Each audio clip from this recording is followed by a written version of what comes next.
Hello everyone, welcome to all on my YouTube channel. I hope आप बहुत अच्छे होंगे और आपकी जो प्रिपरेशंस है वो भी बहुत अच्छे से चल रही होगी। तो हम यहाँ पर प्लांट फिजियोलॉजी के लास्ट 10 इयर्स के 12 इयर्स के जो प्रीवियस ईयर क्वेश्चंस हैं उन्हें हम कवर कर रहे हैं यहाँ पर। तो आपको इन क्वेश्चंस को हल्के में नहीं लेना है, ये सारे ही प्रीवियस ईयर क्वेश्चंस है 2012, 13, आगे के 14, 15, 16, 17, 18 जितने भी मेरे पास है उतने मैंने कलेक्ट किए हैं। तो आपको पूरी जो प्लांट फिजियोलॉजी है उसके सारे पीवाईक्यूज ऑलमोस्ट मैं आपको करवाऊंगी, चाहे इसमें 5 पार्ट लगे, चाहे 6 पार्ट, चाहे 7 पार्ट, पूरे पार्ट्स में इसको कवर करूंगी। तो आज है हमारा प्रीवियस ईयर क्वेश्चंस का पार्ट सेकेंड। कल हमने 10 से 11 क्वेश्चन कवर किए थे, आज भी मैं इससे ज्यादा लाई हूँ, जितने कवर हो पाते हैं उतने आज भी हम करेंगे। तो फर्स्ट क्वेश्चन है हमारा वाटर पोटेंशियल से लिया गया है। Following are A few statement regarding water potential plants। water potential जो देखा जाता है हमारे plants में उसके regarding में कुछ statements दिए हुए हैं। अब हमें यहाँ चूज करना है ऐसा कॉम्बिनेशन जो कि करेक्ट स्टेटमेंट्स का है यहाँ पर। ठीक है, यहाँ पर हमें एक बार चेक करना है कैसे हमें हमारे पीवाईक्यूज को सॉल्व करना है, वो चीजें भी आपको ट्रिक भी ध्यान रखनी है। सबसे पहले हमें देखना है क्वेश्चन में करेक्ट पूछा गया है यहाँ पर या इनकरेक्ट।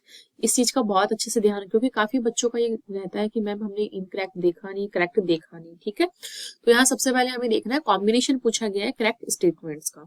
ठीक है, क्वेश्चन किससे आया, टॉपिक है यहाँ पर वाटर पोटेंशियल। अब वाटर पोटेंशियल कैसे काम करता है ये टॉपिक आपको आना चाहिए, क्योंकि प्लांट्स जो होता है इसके जो एरियल पार्ट्स होते हैं यहाँ से क्या है कंटिन्यूअसली वाटर क्या है वेपर फॉर्म में उड़ता रहता है। ठीक है, जिससे ट्रांसपिरेशन पुल यहाँ क्रिएट होता है। ट्रांसपिरेशन पुल क्रिएट होने की वजह से सॉइल से कंटिन्यूअसली क्या है वाटर एब्जॉर्ब होता रहता है। ये होता है वाटर पोटेंशियल के अंदर।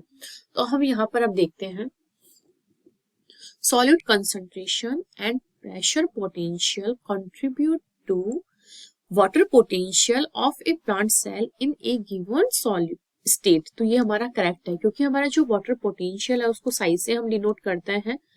तो Sai S solid potential plus में साई पी प्रेशर पोटेंशियल, इनका कंट्रीब्यूशन होता है। तो ये बिल्कुल हमारे करेक्ट स्टेटमेंट हो जाएगा फर्स्ट वाला। ठीक है, अब है second. When a flaccid cell is placed in a solution, एक फ्लैसिड सेल है उसको हम पेस्ट कर रहे हैं किसी सॉल्यूशन में। जैसे कि एक सॉल्यूशन के अंदर क्या है, उस सेल को हमने, ये है एक सॉल्यूशन सपोज, और यहाँ पर क्या है हमने एक सेल को प्लेस्ड किया है, जैसे कि ये एक हमारी सेल है। That has a water potential less negative, यहाँ water potential क्या है, less negative है than the intercellular water potential. Water will be move from solution into the cell. यहाँ क्या है, सॉल्यूशन से क्या है वाटर हमारे सेल के अंदर जा रहा है। क्यों जा रहा है, क्योंकि यहाँ पर क्या है हमारे वाटर पोटेंशियल जो लो है एंड यहाँ पर क्या है वाटर पोटेंशियल हाई है। तो आपको पता है वाटर का मूवमेंट कैसे होता है, वाटर का मूवमेंट हमेशा हाई कंसंट्रेशन से लो कंसंट्रेशन की ओर होता है। ठीक है, एंड सॉल्यूट के रेस्पेक्ट में बात करें तो लो सॉलिड कंसंट्रेशन से लेकर के हाई सॉलिड कंसंट्रेशन की ओर हमारे वाटर का मूवमेंट होता है। ये लाइंस आपको पता होनी चाहिए इस क्वेश्चन को सॉल्व करने के लिए। ये कंसेप्ट आपका कि कहाँ वाटर पोटेंशियल ज्यादा है, कहाँ सॉल्यूट ज्यादा रहेगा। अगर वाटर पोटेंशियल कहीं ज्यादा होगा तो वहां सॉलिड कंसंट्रेशन की जो अमाउंट है वो बहुत लो होगी, तभी यहाँ क्या है ग्रेडियंट क्रिएट होता है। तो यहाँ अगर वाटर पोटेंशियल हाई है एंड यहाँ पर लो है तो वाटर क्या है हमारा सॉल्यूशन से सेल के अंदर जा रहा है, इनसाइड द सेल। तो इस तरह से हमारा ये जो स्टेटमेंट है ये भी क्या हो जाएगा, ट्रू हो जाएगा। ठीक है, यहाँ क्या बोला गया, एक बार इस लैंग्वेज को फिर से आप समझो।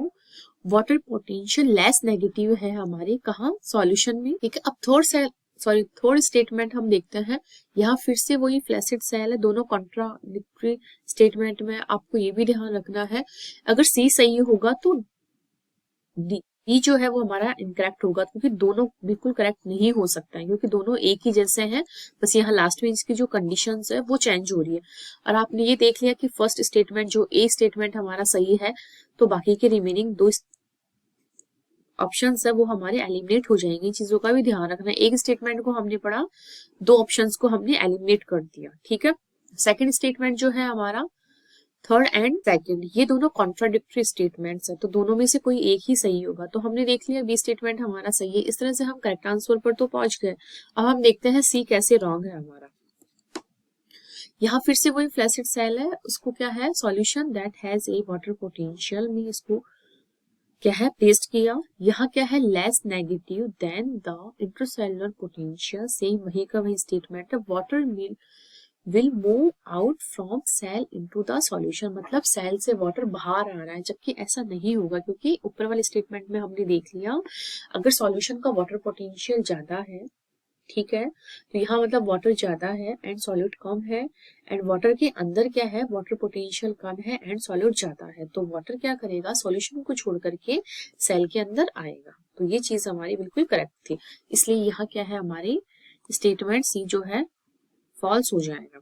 अब हम देखते हैं D statement, water potential a plant cell under severe water stress is always less negative. जब वाटर स्ट्रेस कंडीशन में चल रहा होता है हमारा प्लांट, तो वहां क्या होता है, वो लेस नेगेटिव नहीं मोर नेगेटिव कंडीशन में रहता है, ठीक है, मोर नेगेटिव रहता है as compare to that of stress cells. यहाँ क्या बोला गया है, स्ट्रेस कंडीशन में जो हमारी सेल होती है उसका जो वाटर पोटेंशियल होता है वो मोर नेगेटिव होता है कंपेयर टू अनस्ट्रेस सेल के, ठीक है, ये चीज आपको ध्यान रखनी है। तो इस तरह से ये वाला स्टेटमेंट सही नहीं है क्योंकि यहाँ पर लेस नेगेटिव दिया हुआ है, इसलिए ये वाला स्टेटमेंट भी हमारा फॉल्स हो गया। तो इस तरह से हमने हमारा एक क्वेश्चन जो है सॉल्व किया है, ये जून 2017 में आया हुआ क्वेश्चन है, बहुत इजी क्वेश्चन है। अगर आपका कंसेप्ट क्लियर होगा डायरेक्ट, आपको एक चीज ये भी ध्यान रखनी, प्लांट फिजियोलॉजी में हमेशा जो भी क्वेश्चंस पूछे जाते हैं वो स्ट्रेट फॉरवर्ड होते हैं, कुछ भी ऐसे नहीं जो आपके तेजन जैगर जो बुक है आपकी, उसको अगर आप उठा करके देखो उसमें से डायरेक्ट ये सारी लाइन्स उठा करके दी हुई है। आप कभी अगर कोई टॉपिक पढ़ रहे होंगे तो आप पता कर सकते हैं इन चीजों का। तो ये इसका जो आंसर है, करेक्ट आंसर इस क्वेश्चन का वो है ऑप्शन नंबर ए, एंड हमारे जो स्टेटमेंट्स है बी एंड सी जो है वो करेक्ट है, सॉरी ए एंड बी जो है करेक्ट है, सी एंड डी जो है इनकरेक्ट है। अब चलते हैं नेक्स्ट क्वेश्चन की तरफ। नेक्स्ट क्वेश्चन जो है दिसंबर 2014 में आया हुआ क्वेश्चन है हमारा। इसमें क्या दिया हुआ है, which one of the following is not the main factor that contributes to water potential during plant growth under normal condition. जब प्लांट जो है हमारे ग्रोथ करता है नॉर्मल कंडीशंस के अंदर, तो यहाँ किस किस कौन कौन सा मैन फैक्टर है उसका कंट्रीब्यूशन होता है वाटर पोटेंशियल में। तो यहाँ आपको पता है सॉलिड पोटेंशियल भी मैंने आपको बताया था, ग्रेविटी भी होती है यहाँ पर, ठीक है, एंड हाइड्रोस्टैटिक प्रेशर भी यहाँ पर काम करता है। ये सारे फैक्टर्स जो है वाटर पोटेंशियल में काम करता है, जबकि यहाँ टेम्परेचर का कोई भी रोल नहीं होता है, जो कि हमारे क्वेश्चन में पूछा गया है कि टेम्परेचर का कोई रोल नहीं है। बाकी के रिमेनिंग 3 जो ऑप्शंस में दिए हुए फैक्टर्स है वो हमारे वाटर पोटेंशियल में इनका कॉन्ट्रीब्यूशन होता है। तो इस तरह से डी ऑप्शन हमारा करेक्ट हो जाएगा एंड बाकी के ऑप्शन जो है इनकरेक्ट हो जाएंगे। हमारा आपको अगर पता है वाटर पोटेंशियल जो है ये 4 फैक्टर्स के ऊपर डिपेंड करता है। एक तो होता है सॉल्यूट कंसंट्रेशन, प्लस में प्रेशर, प्लस में ग्रेविटी, एंड एक रहता है हमारे मैट्रिक। तो यहाँ पर क्या है, ये सारे फैक्टर्स हमारे यहाँ होते हैं, लेकिन इन दोनों फैक्टर्स को क्या है नेग्लिजिबल मानते हैं, नगण्य मानते हैं। क्यों मानते हैं, क्योंकि ये जो फैक्टर होता है हमारा, ये क्या है बहुत ज्यादा टॉल प्लांट्स हो जाते हैं उनके ऊपर काम नहीं करता है, क्योंकि ग्रेविटी जो होती है कुछ प्लांट्स तक ही काम करती है हमारे। तो उसके बाद क्या इसको हम नेग्लिजिबल मानते हैं। मैट्रिक फोर्स जो है ये वाटर के मॉलिक्यूल्स पे लगता है, तो इसको भी हम हटा लेते हैं। अल्टीमेटली वाटर पोटेंशियल किसके ऊपर डिपेंड करता है, ये हमारे फॉर्मूला यहाँ पर आता है। अब चलते हैं हमारे नेक्स्ट क्वेश्चन की तरफ। ये 2013 जून 2013 में आया हुआ क्वेश्चन है। क्वेश्चन में क्या दिया हुआ है, following are few statements regarding water potential of soil. Soil में वाटर पोटेंशियल के रिगार्ड में कुछ स्टेटमेंट्स दिए हुए। देखो ये क्वेश्चन पहले भी इसी टाइप का कुछ आया हुआ था, फिर से आ गया। चीजें क्या होती है CSIR नेट में क्वेश्चन जो होता है टॉपिक्स कुछ है उन्हीं से ही आता है, लेकिन ऐसे नहीं एग्जैक्ट वही क्वेश्चन उठ करके आ गया, ऐसा नहीं होता। यहाँ क्या क्वेश्चंस में थोड़ा बहुत चेंजमेंट होता है, क्योंकि फिर से वही वाटर पोटेंशियल के बारे में, लेकिन यहाँ जो लैंग्वेज बोली गई है, स्टेटमेंट्स बोले गए उनमें थोड़ा सा डिफरेंस है, ठीक है। अगर आपका कंसेप्ट क्लियर होगा कोई भी, जैसे कि वाटर पोटेंशियल अपन चल रहे हैं, आपने 2-3 क्वेश्चन देखे हैं वाटर पोटेंशियल के ही आ रहे हैं, तो सारों में क्या है चीजें वही चल रही है कि पोटेंशियल किस चीज के ऊपर बेस है, सेल को कहाँ डालेंगे तो किस तरह से वो मूव करेगा, ठीक है, वाटर का कंसंट्रेशन कैसे मूवमेंट करती है, ये सब चीजें यहाँ आ रही है। तो हम इसकी स्टेटमेंट्स पढ़ते हैं और यहाँ हमसे वापस से हमें देखना है ट्रू कॉम्बिनेशन पर जाना है, ठीक है।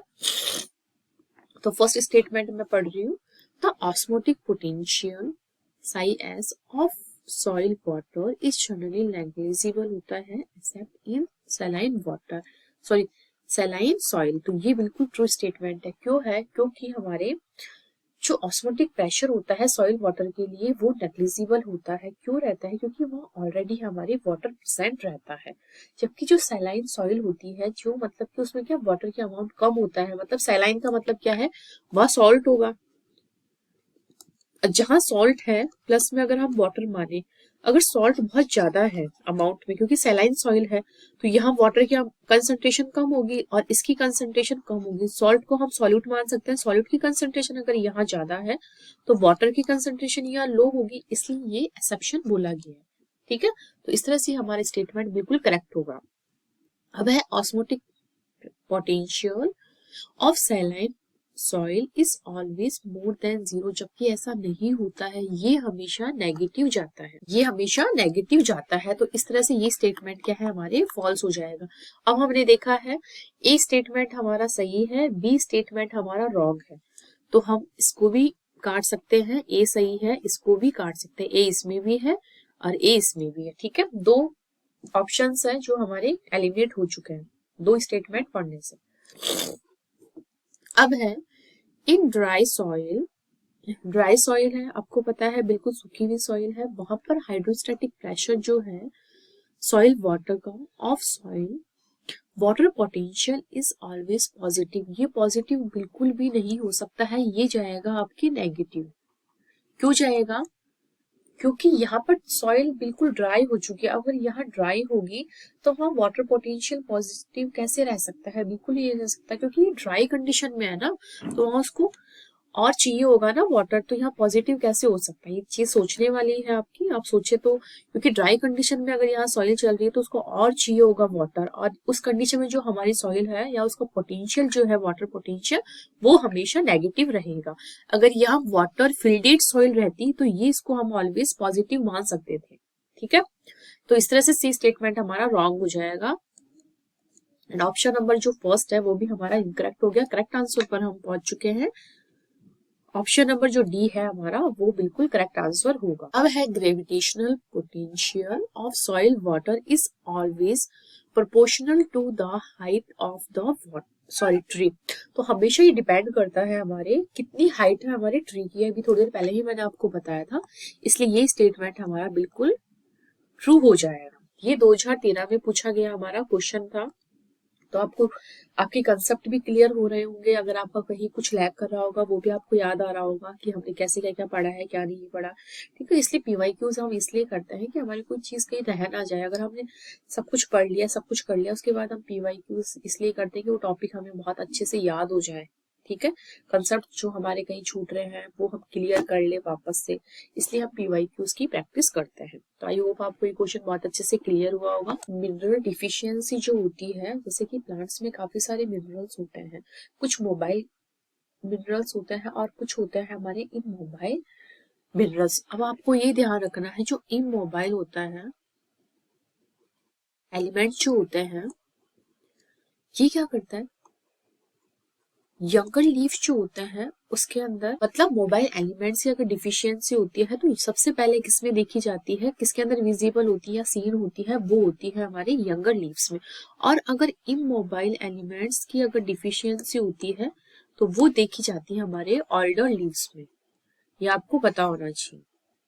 ठीक है, तो यहाँ हमारे इमोबाइल एलिमेंट, मतलब कि हमारे यहाँ यंगर लीव्स बोला गया है, तो यंगर लीव के मतलब से आप समझ सकते हैं इमोबाइल एलिमेंट्स के बारे में बोला गया है।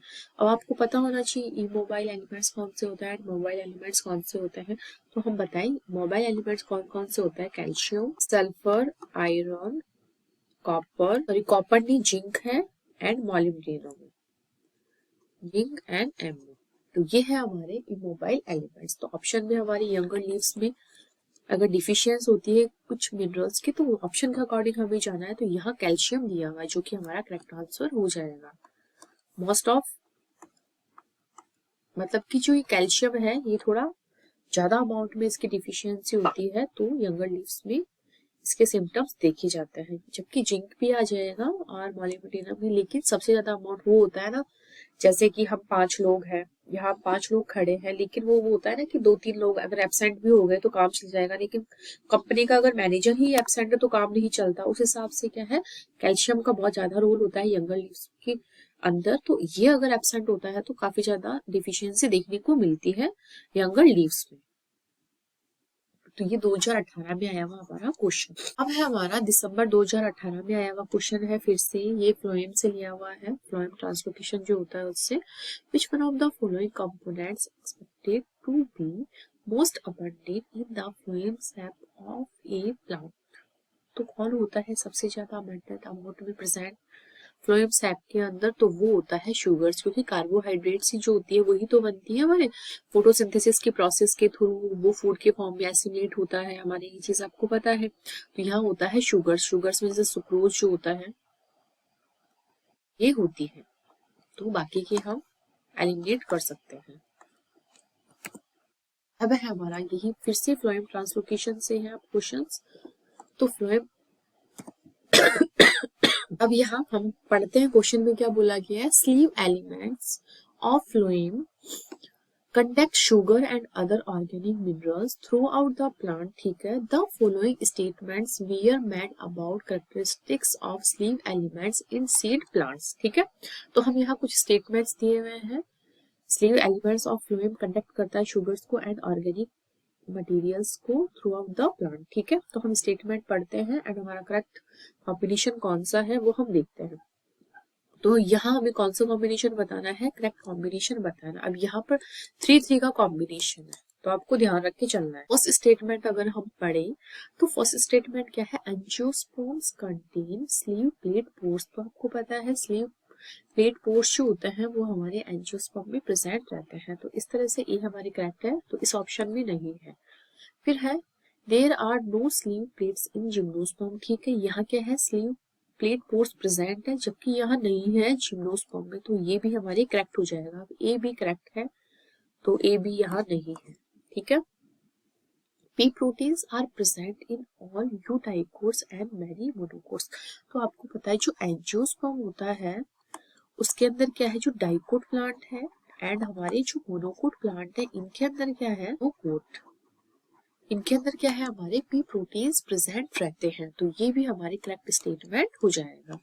अब है हमारा डी स्टेटमेंट, अगर हम देखना चाहें तो नो पी प्रोटीन्स। यहाँ ऊपर वाले स्टेटमेंट में बोल रहे हैं कि पी प्रोटीन्स हमारे प्रेजेंट रहते हैं, जबकि इसके अंदर क्या है, प्रेजेंट नहीं रहते हैं। तो ये स्टेटमेंट बिल्कुल रॉन्ग है। यहाँ क्या है, पी प्रोटीन जो है वो प्रेजेंट नहीं होते हैं जिम्नोस्पर्म के अंदर, जिम्नोस्पर्म में ये नहीं रहता है, इसलिए ये क्या है, हमारा स्टेटमेंट फॉल्स हो जाएगा। और इस तरह से ए बी सी ऑप्शन जो है हमारे स्टेटमेंट करेक्ट है एंड ये हमारे इनकरेक्ट। तो इस तरह से हमारे जो क्वेश्चन है इसका करेक्ट आंसर हो जाएगा statement for A B and C तीनों करेक्ट है। तो ऑप्शन नंबर जो बी है वो हमारा करेक्ट आंसर रहेगा, बाकी की जो ऑप्शंस है वो हमारे एलिमिनेट हो जाएंगे। और ये क्वेश्चन हमारे दिसंबर 2018 में पूछा गया है, ठीक है। सारे क्वेश्चंस आप देख सकते हैं, सारे नेट में ही आए हुए क्वेश्चंस हैं, मैं कहीं से नहीं लाई हूँ और कहीं से। अब हम चलते हैं नेक्स्ट क्वेश्चन पर। इन ए स्टडी, एक स्टडी की गई, it was found that potassium ion की जो कंसंट्रेशन है in root cell of P plant was 75 times greater than that of the nutrient medium in which the plant was grown, ठीक है। This indicated that K plus ions were absorb from the medium. यहाँ क्या बोला गया है, एक study की उसमें पता लगा है जो K प्लस आयन की जो कंसंट्रेशन है रूट प्लांट्स में वो इतनी ज्यादा है, मतलब कि अप्रोक्स 75 टाइम्स ज्यादा है, ठीक है। तो भी यहाँ क्या है, K प्लस जो है हमारे आयंस उनको एब्सॉर्ब किया जा रहा है। अब कॉमन सी बात अगर आप सोचेंगे, अगर कहीं न्यूट्रिएंट्स हमारे इतनी ज्यादा अमाउंट में प्रेजेंट है सॉइल के अंदर, बट फिर भी उनको क्या एब्सॉर्ब किए जा रहा है, प्लांट कैसे करेगा वो इस कंडीशन में, उसके ऊपर प्रेशर डाले जा रहा है कि भाई, और वो एब्सॉर्ब कर रहा है 75 ग्रेटर देन उसके अंदर प्रेजेंट, और फिर भी वो एब्सॉर्ब कर रहा है, कैसे करेगा वो, कैसे करेगा। आपको पता है फोर्सफुली अगर कोई चीज हम करते हैं तो बहुत एक्स्ट्रा एनर्जी हमें चाहिए होती है, ठीक है। तो ये था हमारे कॉमन बात। अब हम स्टेटमेंट्स के ऊपर चलते हैं। Because the plant was grown continuously in the dark, तो ये कोई स्टेटमेंट नहीं हुआ। आगे चलते हैं हम। By an active energy dependent process, तो ये हमारे बिल्कुल ट्रू होगा, क्योंकि अगर नॉर्मली कोई चीज चल रही होती है तो हाई कंसंट्रेशन लो कंसंट्रेशन, लेकिन यहाँ ऑलरेडी प्रेजेंट और कितनी अमाउंट में, अप्रॉक्स 75 टाइम्स क्या है ये एक्स्ट्रा अमाउंट में, ये क्या है प्रेजेंट है हमारे सेल के अंदर, और फिर भी कंटिन्यूसली उसको क्या है प्लांट जो है एब्सॉर्ब कर रहा है। अब आप सोच सकते हो इस कंडीशन में प्लांट कैसे एब्सॉर्ब करेगा। यहाँ क्या है, हम इसके ऊपर एनर्जी प्रोसेस लगाते हैं और एक्टिव ट्रांसपोर्ट यहाँ पर होता है। तो यहाँ क्या है, बी ऑप्शन हमारा बिल्कुल करेक्ट हो जाएगा। ठीक है, अब है through plasmodesmatal connections between the epidermis and the medium no by simple diffusion, ये तो बिल्कुल ही नहीं होगा। सिंपल डिफ्यूजन से ये प्रोसेस हो ही नहीं सकती है, पॉसिबल ही नहीं है। ठीक है, और ये क्वेश्चन कब आया हुआ है, जून 2017 में आया हुआ ये क्वेश्चन है आपका। तो आप देख सकते हैं बहुत अच्छे से, क्वेश्चन बहुत इजी होते हैं, बस ये है कि इसकी जो लैंग्वेज होती है उनको थोड़ा सा आपको समझना होता है। अब है हमारा नेक्स्ट क्वेश्चन, ये आप देख सकते हैं दिसंबर 2016 में आया हुआ हमारा क्वेश्चन है। तो इस क्वेश्चन को अगर हम रीड करें, given below are statements describing various features of solute transport and photoassimilates translocation in food। photoassimilates कौन करता है, हमारे फ्लोएम करता है। ठीक है, फूड का ट्रांसलोकेशन जो होता है वो फ्लोएम के थ्रू होता है। तो यहाँ क्या है, हमारे करेक्ट स्टेटमेंट्स बताने हैं, उसका कॉम्बिनेशन। ठीक है, कौन कौन सा स्टेटमेंट हमारे करेक्ट है उसका कॉम्बिनेशन हमें यहाँ बताना है।